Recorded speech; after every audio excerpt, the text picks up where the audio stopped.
Hello, everyone, and welcome to the show. Well, 2 years ago, I was at a membership only club I belong to in San Francisco called The Modernist. It's basically like walking into Cheers where everyone says, Norm. Everyone just knows your name. It was built upon friendships at its foundation, with friends wanting a place where they can just always go to hang out together and build additional friendships. One of the founding members was Albert Chen, whom I've been blessed to know for a few years now. And one night while I was there hanging out with a couple of friends, he came up to say, Hey, I noticed you're struggling with the use of your right hand there. Well, I'd been injured and suffering with an injury there for a few years without any sort of relief. And Albert asked, Well, can I take your hand and share some healing energy? And he spent more than 30 minutes with me. And I just could not believe, I was actually, frankly, shocked with the relief that I felt from the touch of his hands and his energy. So today, Albert is taking his powerful, energetic approach to healing and sharing it not just with me, his friends, and our community, but now the entire world. And I am excited that he is here to share it with all of you, as well as others like Dr. John Phillips. Hey, greetings from Columbus, Ohio. How's everybody today? Kim, this Well, is an interesting topic. Very, very, sounded very, like yeah, no. And I have to ask you though, like, when did you know, and we'll obviously get Albert on here pretty soon, but did you know him when he came up to you and said, "Hey, can I give you some yeah. healing energy?" Okay. But even He that wasn't he were, wasn't a stranger. I've known Albert for a while. He's incredible, incredible, entrepreneur, and he's such a were you visionary. skeptical though? Like you had to have been skeptical. No? Well, I wasn't quite sure what he was doing, but I've always been an energy centric person. And Yeah. the way I think about it is that when you have a heart attack, what do? They shock you. There's electricity, there's energy that they're pumping into your body and it revives you. And so I look at it like that. Well, if your body is energy and electricity can actually save your life, then there must be other opportunities where electricity or energy could be used in healing. And I was open to it. So I think that that's part of it. I think that you do have to be open to that type of healing. I think in general, well, number one, there's the folks that do alternative medicine, which I think there's certainly benefits of that. Because I don't like the idea of saying, "Hey, here's the pill, take it for the rest of your life." Let's change the outcome by me maybe being more proactive in things and looking at alternative means of getting yourself healthy, whether it's psychologically or physically. So this is exciting. I watched a couple of videos, and so I'm waiting to hear from Albert, and I'm curious like how this works. So I will say we could have used some good healing energy yesterday night, but that fortunately didn't happen. But nonetheless, I mean, I hope that we can learn and share what Albert does with our community, and maybe give some positive vibes in a world where there's a lot of negative vibes, frankly. Oh no, did you have a bad case? Well, I did. This was kind of a spur of the moment thing, and I'm on call for both coronary work, so heart attacks, but also vascular stuff. And our vascular surgeon, who's a great guy, called me and said, "Hey, we've got a motor vehicle accident. So we've got a pedestrian who was hit by a truck coming in with a tear in his aorta." And what happens is it's like the injury that killed Princess Di. You get these deceleration injuries, and there's a part of the aorta that's kind of attached to the body, and it can rip. And this ripped, and so this young person was not doing well and very, very sick. And we thought we could save him, but we couldn't. And it was just one of those. It's been a while since I've had, one of these cases where you kind of just sit there and stare, because there were three anesthesiologists. There were myself, a trauma surgeon, a vascular surgeon. We had to put a drain in his heart to kind of drain the blood, and it was like controlled chaos. But after everything ended and we said there wasn't anything we could do and we declared the person deceased, I just kind of sat there, and it took me a little bit to kind of get my arms around what had just happened. And when you see someone that young and their life extinguished for, senseless, reason, and just a freak accident, it causes you to pause, or it caused me to pause. And it took me a little bit to kind of get over that. And it's still something I'm still thinking about, obviously. And just, it's interesting to share. Not interesting is not the right word, but sharing it is sometimes cathartic. So I actually want to bring in Albert because as you were telling the story and you were closing here, you started leaning in, and I'm curious what's going through your mind, Albert. Uh, well, first of all, thank you for having me. It's really amazing. You guys really do amazing work, and kind of hearing kind of like just the last like 10 minutes of your conversations. It's, really incredible kind of like what you guys do and what you guys sacrifice and what you guys have to go through to kind of do what you do. Um, uh, you know, um, for me, like you guys, I think you guys work on very acute things. I kind of work on things that are chronic. And so, well, I'm sure you guys work with a range of different things. But the funny thing is that I am probably the biggest skeptic of this entire world of things that I'm kind of like involved with. I don't believe in almost anything until I can feel it, until I can kind of like, feel the results. So, uh, when I first kind of like got into this, I really had really zero belief in this stuff, and kind of in traveling kind of like the world, meeting other people that kind of do the things that I do, I still like for the most part find that there's very, very few people that can do something that I think is truly remarkable.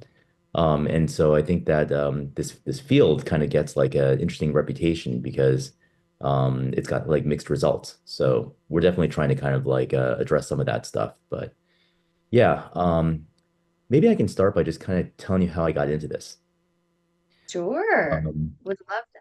yeah, I think my background, I'm like a tech entrepreneur, tech founder. I founded a couple companies, mostly in complex like network systems, in like routing software, in optical routing networks and wireless network systems and storage networks, and in ad networks. So I kind of am a pretty technical guy, and I'm not a very woo-woo kind of person, which is kind of not what you'd expect, kind of with the stuff that I kind of do.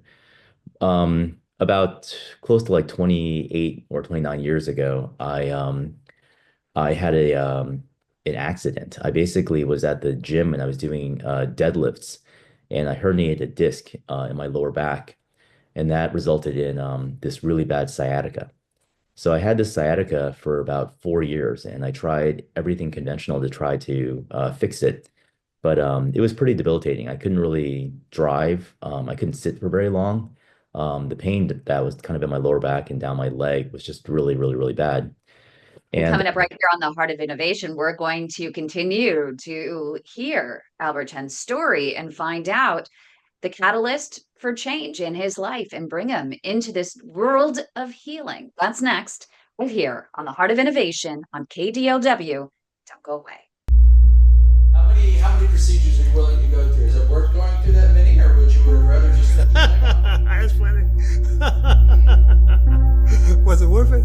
Oh yeah, I have my leg, man. Amputation should absolutely, positively, 100% never be a first line treatment. What an incredible operation! What an incredible lab you have here. Without a doubt, we're underdiagnosing peripheral arterial disease. It has not gotten the attention that it should because it is a killing disease, it is a disabling disease, and most importantly, it's a disease that we now have great treatments for. Okay, let's go to the next one. They were going to amputate it, and I needed to consult with my family. Did I want it off here or here? You're just shocked. It's scary. I don't even know how to explain it. You're 42 years old. We're waiting till people are at the end of the spectrum and almost beyond hope. There is good care available here. Closed minds are what we have to get rid of. Dr. John Phillips' spectacular vascular moment of inspiration. all right. Well, again, didn't mean to be a huge downer with that intro, but I think it's important to kind of like, at least for me, to sometimes get that stuff off the chest. And it's cathartic. But at any rate, what I was trying to do for an inspirational quote was look for somebody who practices energy healing or who does maybe alternative medicine. And so I looked up and I saw Deepak Chopra, who's a prominent figure in alternative medicine, and I think he has Eastern philosophy, integrates it with Western medicine. And so he's got an interesting quote that I'd love to hear, Kim, your take on it, but obviously Albert's. But he's quoted as saying, "In the process of letting go, you will lose many things from the past, but you will find yourself." So I guess I don't know. That's a lot to digest. Kim, what do you think? Well, it's a lot even in the moment where you were just sharing this story that you're still trying to process. And everyone lets go at a different time at a different place, right? Some people need more time to process. And obviously, like, for example, with your situation, you do need more time to process. And I think it's nice for patients to hear how a situation like this impacts you as a physician and the fact that you take every single patient to heart. And this patient, you tried everything in your power and it's still affecting you as you wish that you could do more, and what could you have done differently. And in many cases like this one, there was nothing that you could do, but the fact that you're thinking about it now, you have to work through this, because if you don't let go of this situation, how are you going to move forward to help other people? And so the way in which an amazing doctor such as yourself that continues to save those lives and those limbs is you take a lesson, you learn from it, you move on and apply it going forward. And that's how you let go. Well said. I can't, yeah, that's well said. And so I'm wondering, with Albert as well, your thoughts on it and how that quote actually applies to what you're doing in the process of using energy healing. Just for those who may be joining in right now, Albert and his team are pioneering the reverse engineering of bioelectric energy healing techniques to develop scalable therapeutics, including potentially, and this is really exciting, regenerating the gut lining to address issues caused by stress and other factors. And so we're going to get into all that in just a few moments. But Albert, I would expect that there is probably a lot pent up in people who have chronic illnesses. And as part of this energy work that you're doing, you're helping them to let go of this negative energy that could be making them sick. Yeah, I think people have different kind of like perspectives on what they think this is. And and I definitely think that there's like this element of kind of like of letting go of your beliefs of kind of like what you think might work or might not work. But the it's actually kind of funny. I didn't believe in this stuff at all, and so there was kind of like this big leap for me to kind of like I had to kind of let go of my previous kind of like beliefs when I kind of went into to do this experience. For when someone kind of like helped me with my back, and the outcome of that was actually pretty remarkable. The things that we do and the things that our kind of treatment, it doesn't require anyone to kind of believe or not believe, kind of like in the energy healing, whether it's going to work or not. It works regardless of whether you believe it or not, and it isn't kind of based on anything like that. It's more of like a physical kind of like a transfer of something going from my body into someone else's body that's affecting their body and that's able to kind of repair something in their body. Um, to kind of like from my own experience, kind of what happened was I ended up getting introduced to this guy in China who uh the description of it was that this guy can move things around your body without touching you. And I thought that was just, unbelievable, not something I believed in. But the experience I had was kind of nuts. I was able to get this meeting with this guy, and he kind of asked me a few questions, and then he put his hand about maybe 6 inches behind my lower back, and I could within maybe 10 seconds feel this like bioelectrical pulse, kind of like go down my back, like around my hip, and then down my leg. And then about 20 minutes later, he said, stand up and let me know how it feels. And I stood up and my pain went from like about like an 8 to like a 0. And I'd kind of been in that pain threshold for like 4 years. It was a pretty constant kind of like thing. So it was just kind of like a shocking thing to me. And I think what I had to let go of was like all of my beliefs that I had before. I had to kind of like acknowledge that there was something that I didn't believe in that actually works. And I ended up spending the next 20 years trying to figure out how he did that, and then trying to reverse Oh. engineer kind of how he did that. And I trained with him. I researched other kind of like healers. I met with a lot of people that kind of like are in the space, and it took me 17 years to kind of like really reverse engineer and get good at what he did to me. And then now I kind of teach other people, and I kind of we do these what we call bioelectric therapeutic transfers, which are kind of like these healings, energy healings to people for various different conditions. It's interesting that you say that, because I was listening to Mel Gibson on Joe Rogan, and he mentioned something very similar to where he was interacting with a gentleman from the Eastern, Asian region, and did something very similar to him, lifted him off the ground. Like he tells us, like this happened, this person lifted him off the ground somehow. And then he was training other people. So that's a second time in 6 months that I've heard something like that. Yeah, I think that there definitely are people that can do things that are kind of like very unconventional that you wouldn't believe are possible. I think there are not very many of them, but I think that it is kind of like there are people out there. I've kind of traveled the world looking for these people in a way, and I found very few, but it's pretty incredible when you do find someone that can do something that is pretty remarkable. Was there an So aha moment when you realized that you might be one of these people, that you might have the same impact that the first gentleman had on you?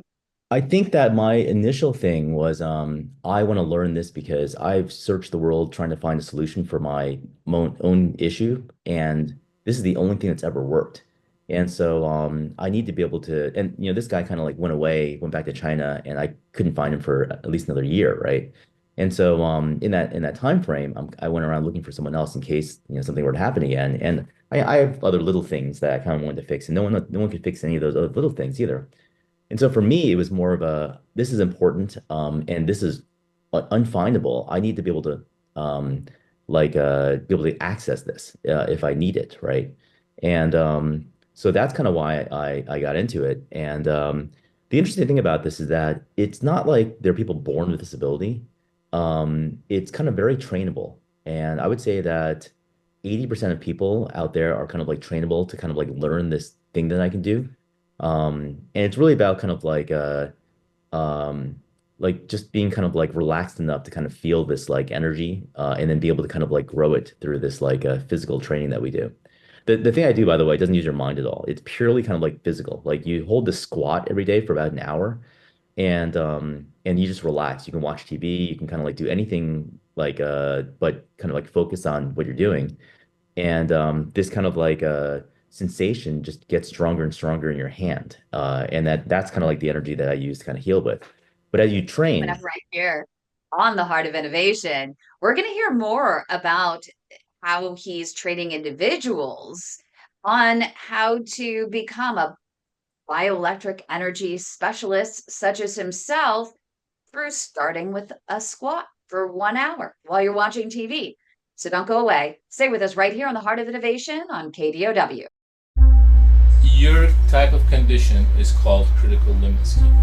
It's the most advanced form of PAD or peripheral arterial disease. Every 4 minutes, there is an amputation in this country due to PAD and diabetes.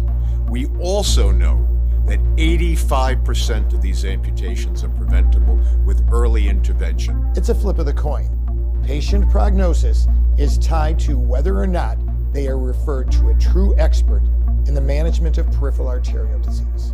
Do you know if your physician is an experienced CLI operator? When you're in the hospital dealing with doctors and stuff, you figure they know what they're talking about. The skill level varies doctor from doctor and hospital to hospital.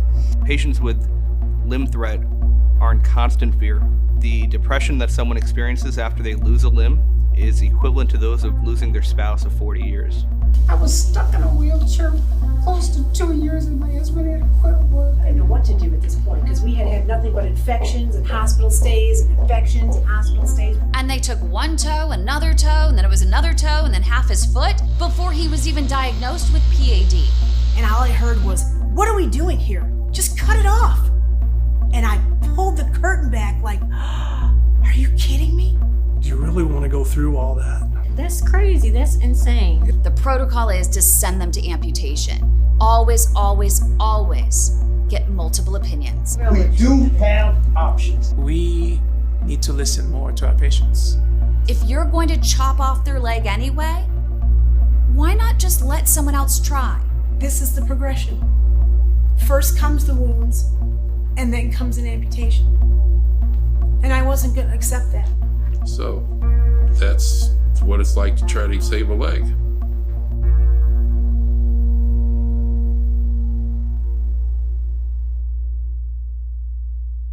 Welcome back, everybody. Thanks for joining us. We are continuing a energy-rich conversation with Albert Chen. And so, Albert, we were talking about this during the break. Like, how do you reconcile what you did in the tech world, which was very analytical and I think had data behind it, to what you're doing now that took you 20 plus years to kind of learn how to do, where it seems maybe subjective to some people, and there's not, a 2 + 2 = 4 kind of thing.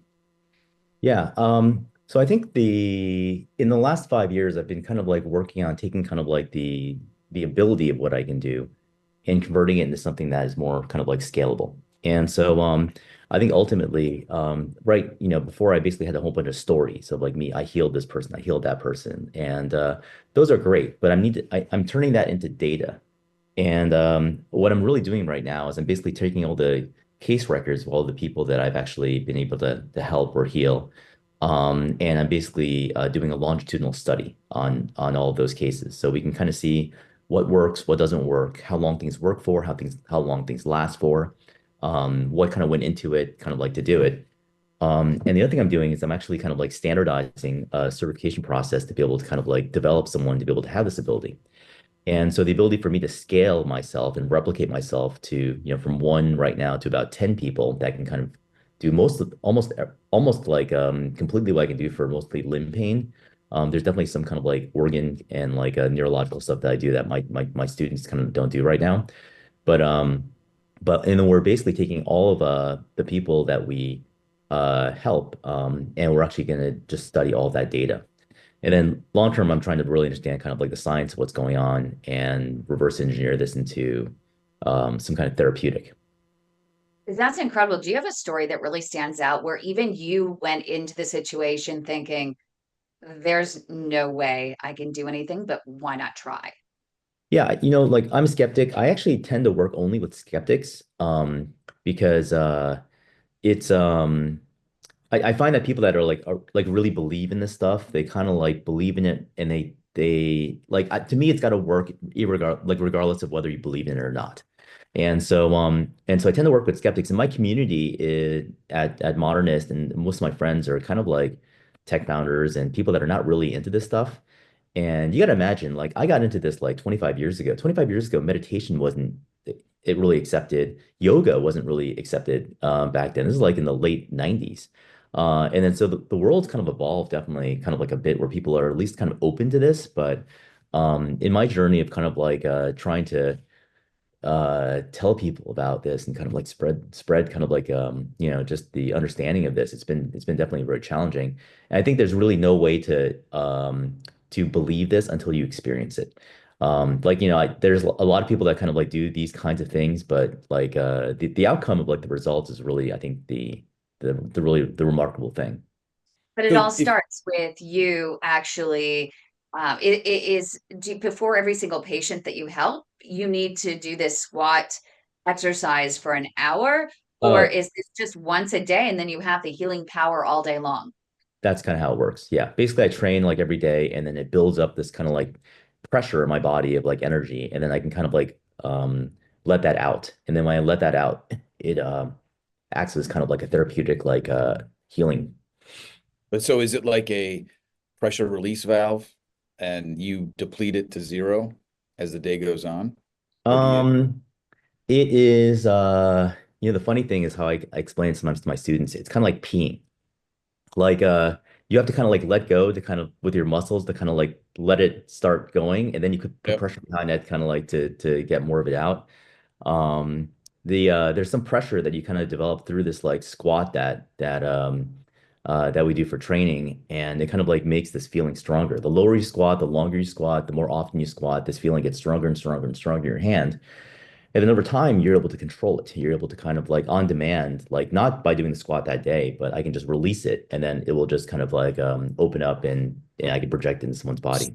So what is the science behind it, or what do you think the science is behind it? And like that's part A of my question, because part B is how is it that squatting, which we consider, using the leg muscles and maybe some core, is somehow affecting a hand? I think it's affecting everything in your body. So as you hold the squat for let's say like an hour or 30 minutes, for however long you can hold it. Oh, by the way, first of all, the squat is like a very common thing in Asia that like is part of a lot of practices. Like most martial arts practices have this thing called horse stance, which is kind of like a squat that kind of like builds power in your body. Um, and that's kind of the squat that we do. We modify it a bit, but that's like there's something in the squat that kind of like makes you stronger, or makes you like that does something to your body. And people in Asia have been doing this for thousands of years. The ability to somehow electrify the squat is kind of like that's the trick that is able to kind of like now turn this like squat into something that you can then turn into power. And my this training that I did to kind of develop this ability is all actually martial arts based. It's actually not like a real healing modality in that sense. And so the squat is kind of like basically all the training is literally just a squat. But I need to kind of give you a seed of this energy that kind of like now turns the squat into kind of this bioelectrical kind of like output. Um, so something's happening. I don't know exactly what's happening in the body that's kind of like converting that that squat into kind of like this energy. But the things that I have been doing is I've been trying to heal scientists to try to kind of get their kind of like perspective on like what they think this is. And it's really interesting, right? Because the thing I've learned is that science doesn't really understand how the body works. Like that's like the ultimate thing that I've kind of like found. A That we little understand. disappointing and a little Yeah, disconcerting I think that to like, hear. I think when you're growing up, you feel like, oh, like the doctor knows what they're doing, or like, scientists know understand how everything works. If you get sick, they'll fix you. But now I'm kind of like, oh, like science understands maybe like 10% of how the body works, right? And I'm like, oh, that is like not, that's not what I thought was like the reality. Um, And but coming up right here on the Heart of Innovation, we're going to maybe have Albert Chen demonstrate the squat. So if you're listening on radio, you might have to go to our YouTube channel, youtube.com/the @ the way to my heart, to see the actual squat and how he is converting that into energy that might heal you. So stay with us right here on the Heart of Innovation. Don't go away. I had a patient once who had a fairly nasty infection in the foot, and I reached behind their knee to check the lymph nodes, and it was hot and warm there. And I started to check their groin, and they looked at me like, "What the hell do you think you're doing? You're a foot doctor." I said, "I am checking to make sure your infection is not going all the way up. And please note that move the word podiatrist aside. I am a doctor and your doctor." And the patient looked at me and I said, "I don't have to do it, but you want to know what's going on."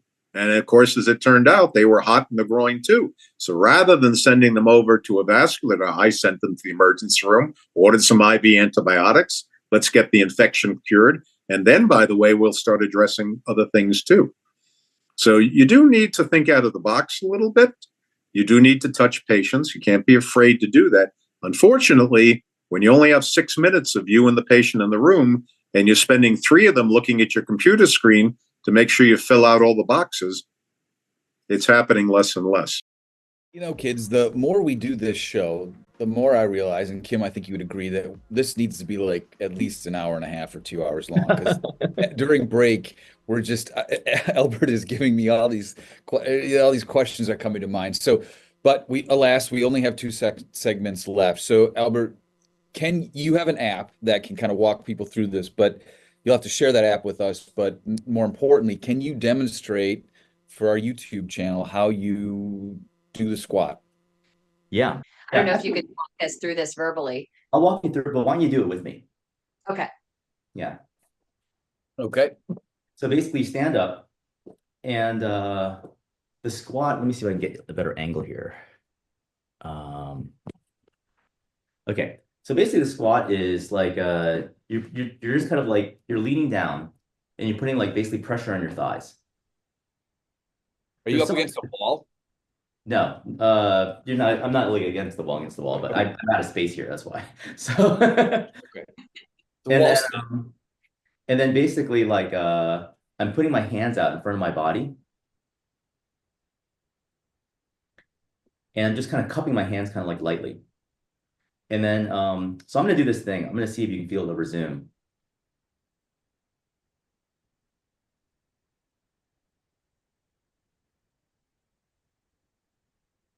I felt the twitch. I swear to God.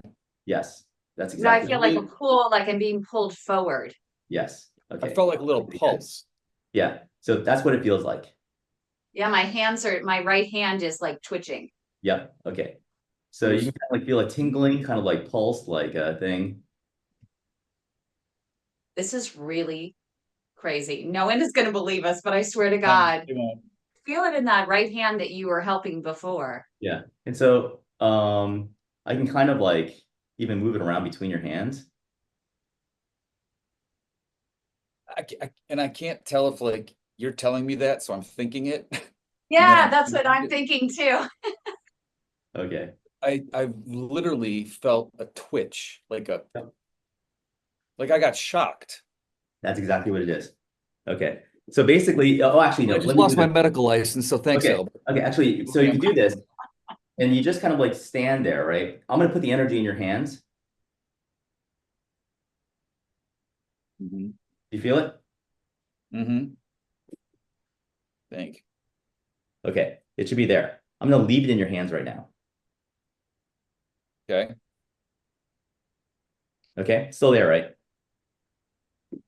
It's light, I'm sure. But now the longer you hold the squat with your thighs, by putting pressure on your thighs, here to here, and pulling your diaphragm in and up, and squeezing your butt, that feeling in your hands will start growing and becoming stronger and stronger. Oh, wow. Yeah. No, this is creepy. Yeah. Yeah. It's weird. It's weird. Okay.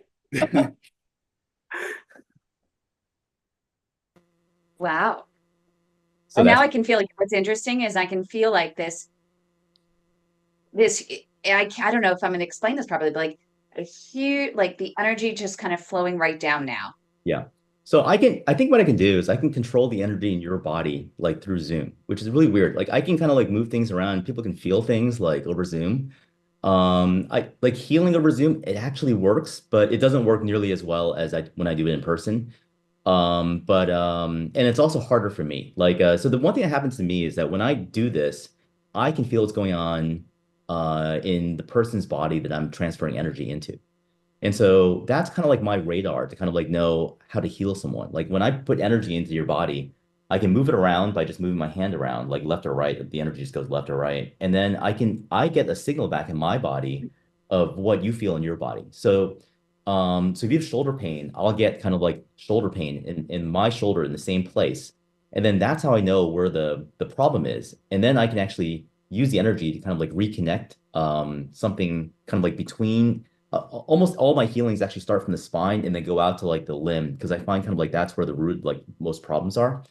So I can repair kind of like that pathway that kind of goes from the spine to the shoulder, the lower back to the sciatic nerve, like something kind of like internal in the body to an organ, like something like I've discovered is that acid reflux was like some damage between like the spine and kind of like the solar plexus. Like there's like, I don't know, it's a pathway, peripheral nerve, something in there was like didn't feel correct when I kind of put energy in there.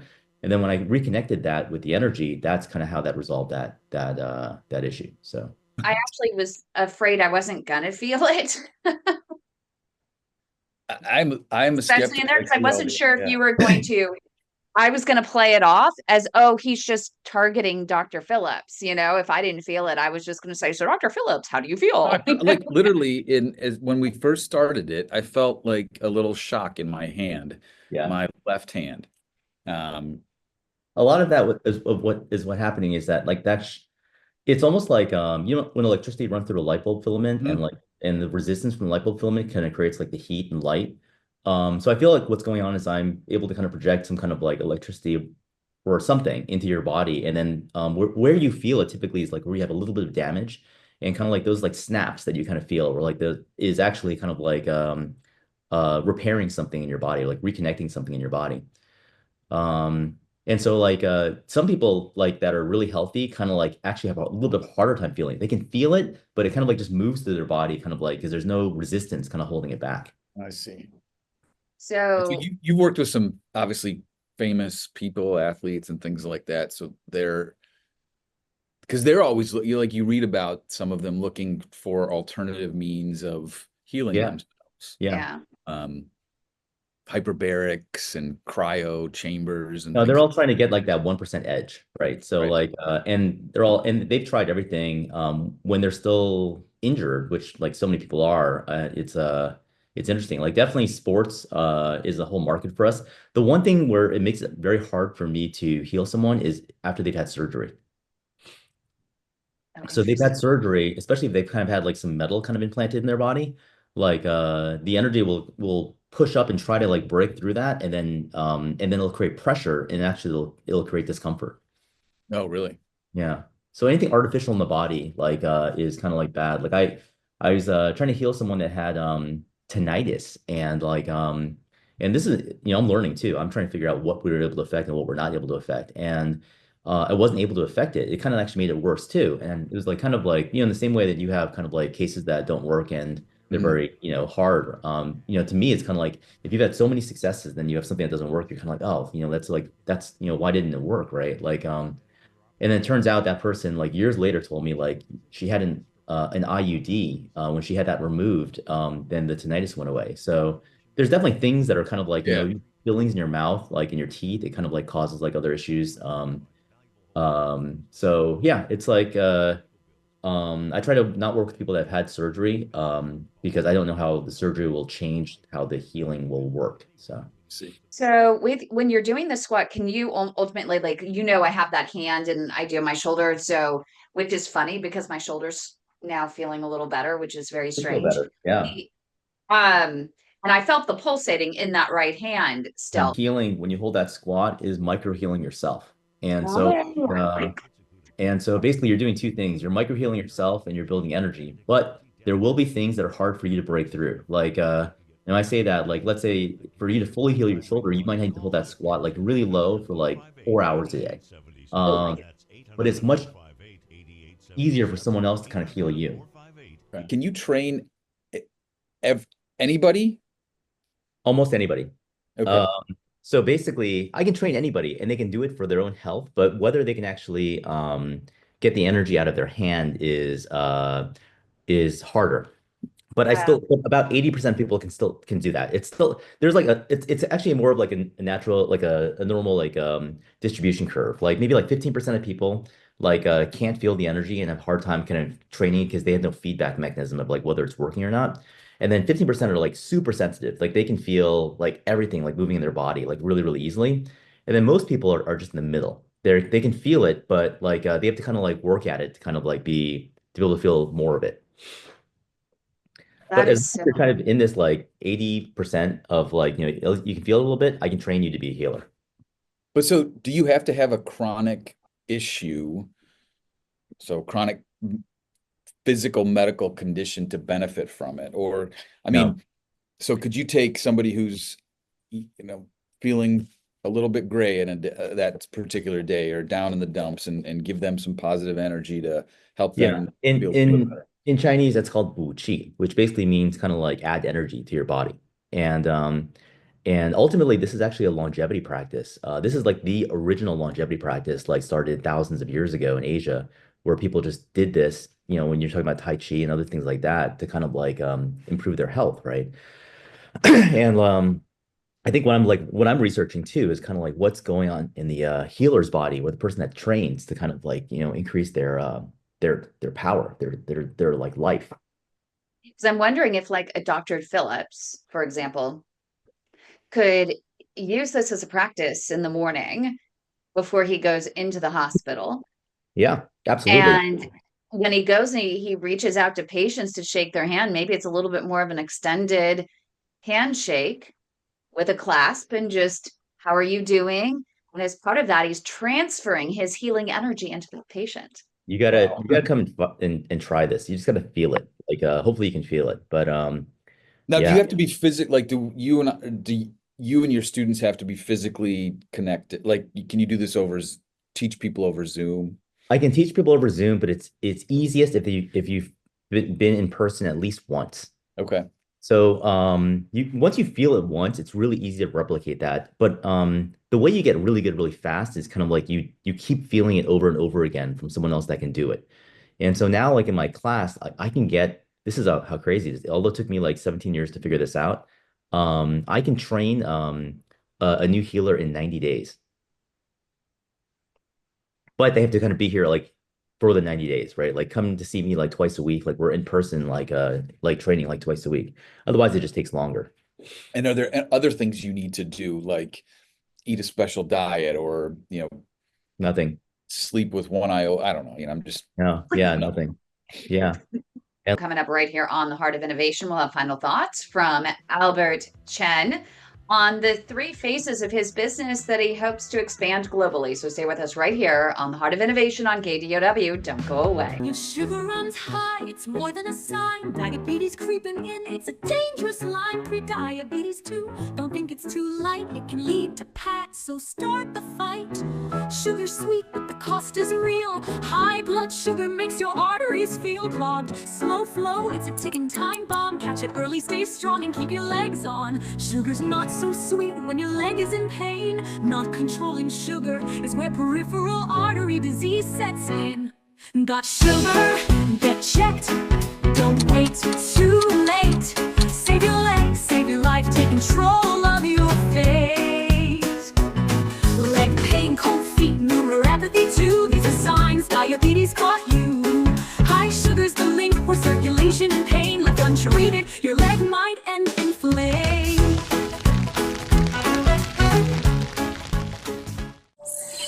We only have about 4 minutes left. Albert, you have 3 branches to the business or the philosophy, right? What are they? And how do we learn more about them via, your website or your app that you have?